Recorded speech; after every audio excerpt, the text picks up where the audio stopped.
Ces questions philosophiques nous amènent à questionner les fondements mêmes de notre culture, ses fondements théologiques et spirituels. Certains jugent que les religions monothéistes ont joué un rôle dans l'avènement de la crise écologique. Ainsi, le mythe de la Genèse aurait induit un rapport de domination de l'être humain vis-à-vis de la nature, alors que la vision d'un Dieu séparé de sa création, totalement transcendant, aurait vidé la nature de sa profondeur spirituelle. De nouvelles interprétations voient le jour qui esquissent une alliance entre l'écologie et la spiritualité. Écoutons à ce propos l'éco-théologien Michel Maxime Heger. La crise écologique nous invite à une mutation personnelle et collective. Comme le disait Einstein, il y a des problèmes qu'on ne peut résoudre sur le plan de conscience où ils ont été créés. Il manque à cette écologie extérieure, horizontale et axée sur le faire, une dimension de verticalité et un centrage sur l'être. C'est pourquoi, pour répondre de manière profonde et intégrale à la crise écologique et climatique, l'écologie extérieure doit être complétée par une écologie intérieure. Une éco-psychologie d'abord et, plus profondément, une éco-spiritualité. Dans cette optique, la crise écologique est une invitation à réenchanter notre rapport au monde en retrouvant le sens du sacré dans la nature. Thomas Berry, un éco-théologien américain proche des peuples premiers, écrit « S'il n'y a pas de spiritualité dans la terre, il n'y en a pas en nous ». Une manière d'affirmer l'unité fondatrice, vitale, entre le cosmique, l'humain et le divin. Pour ce faire, l'éco-spiritualité nous invite à revisiter, à repenser les formes transmises par les traditions religieuses, à nous nourrir de leurs richesses, mais sans les absolutiser. En tant qu'elle explore la diversité des bagages spirituels de l'humanité, l'éco-spiritualité est donc résolument universelle, inter et trans-tradition. L'éco-spiritualité peut donc prendre plusieurs formes qui diffèrent en fonction des cadres religieux et culturels dans lesquels elle s'enracine. Mais qu'est-ce qui relie ces approches ? L'éco-spiritualité sous-entend l'éveil de la conscience humaine à ce plus grand que soi, que l'on appellera par exemple Dieu, le divin, l'être, la source, l'esprit, la présence, toujours dans la conscience humble qu'il s'agit d'un mystère indicible, c'est-à-dire au-delà de tous les noms qu'on peut lui donner. Cette prise de conscience va permettre de fonder une nouvelle cosmologie, ou vision de la nature, une nouvelle anthropologie, ou vision de l'être humain, et une ascèse, c'est-à-dire une série de pratiques de transformation personnelle. La dimension cosmologique touche notre vision du réel et de la nature. L'enjeu ici est double. Comme nous l'avons vu dans la strate philosophique, il convient de sortir de la vision désenchantée de la nature comme stock de ressources ou marchandise. Dans une perspective éco-spirituelle, la toile du vivant est plus qu'une réalité matérielle obéissant à des lois physiques, chimiques ou biologiques. La nature a une âme, elle est un mystère sacré, habité d'une présence. On retrouve cette intuition au sein des grandes traditions mystiques de toutes les religions. Elle est également présente dans l'encyclique Laudato Si. Le pape nous dit « Toute la nature, en plus de manifester Dieu, est un lieu de sa présence. En toute créature habite son esprit vivifiant, qui nous appelle à une relation avec lui. La découverte de cette présence stimule en nous le développement des vertus écologiques. » Cette vision théologique du divin présent dans la nature, qu'on appelle le panenthéisme, permet d'éviter deux extrêmes. D'un côté, la vision d'un Dieu totalement extérieur à sa création. De l'autre, la vision d'un Dieu totalement réduit à la création, comme dans le panthéisme. Dans cette perspective, la nature a une valeur en soi, car elle est d'une certaine manière sacrée, habitée par une présence spirituelle.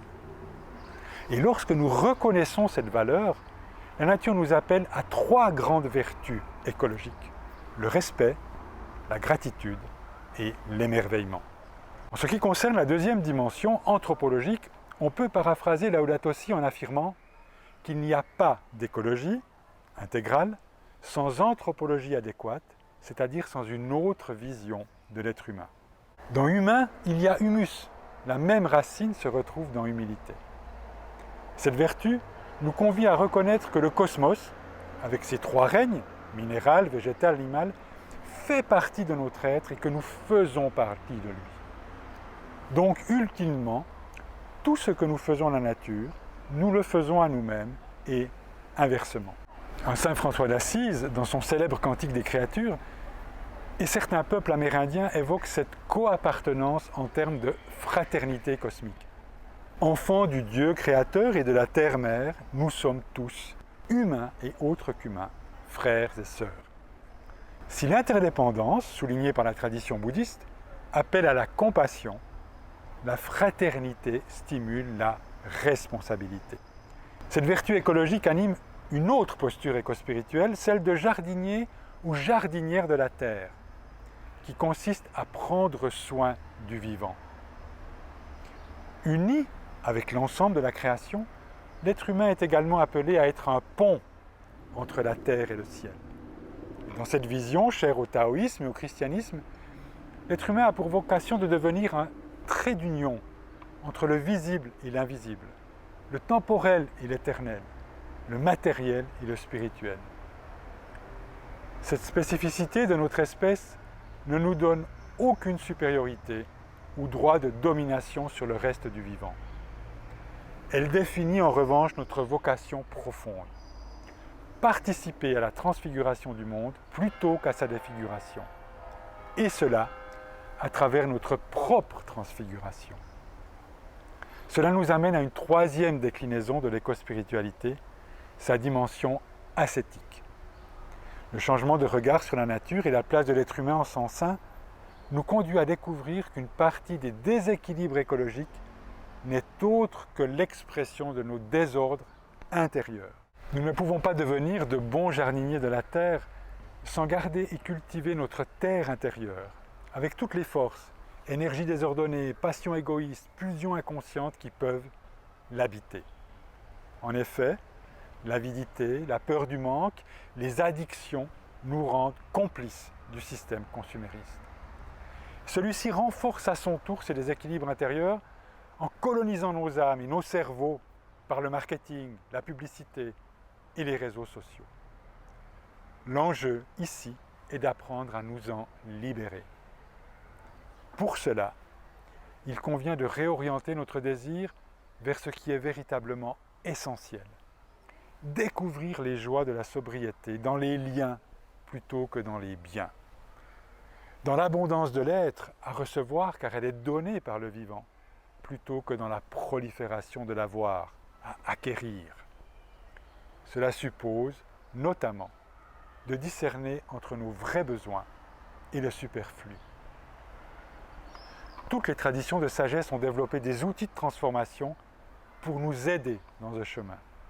C'est ce qu'on appelle l'ascèse, du mot grec askésis, qui veut dire exercice. Ce mot ne désigne pas un renoncement absurde et castrateur, mais une série de pratiques ayant pour but, précisément, une libération intérieure.